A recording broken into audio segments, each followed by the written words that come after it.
The calf rolling routine. Use a foam roller underneath your lower leg to get the chunky muscle at the back rolled out. Use small oscillations over the foam roller to begin to warm up the muscle.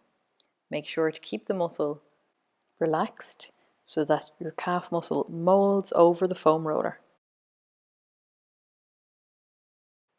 You can add extra weight to your leg by doubling up the ankles. This creates more pressure downward over the foam roller, getting a deeper work into the calf. With the deeper work, it's also important to make sure that you're staying as relaxed as you can and focus over particular knots that you find in your muscle. To add even more weight, you can lift your entire body up on the palms of your hands and begin to roll over the muscle, either by bending through the knee or pressing through the arms. You can also get a different rollout on the muscle using the spiky ball.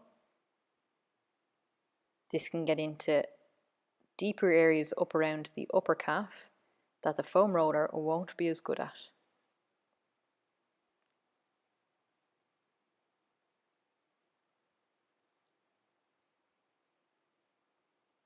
For a higher level of depth, use the massage ball, keeping your concentration to keep the foot and ankle as relaxed as possible as you allow the ball to mold into the muscle and to work out the knots.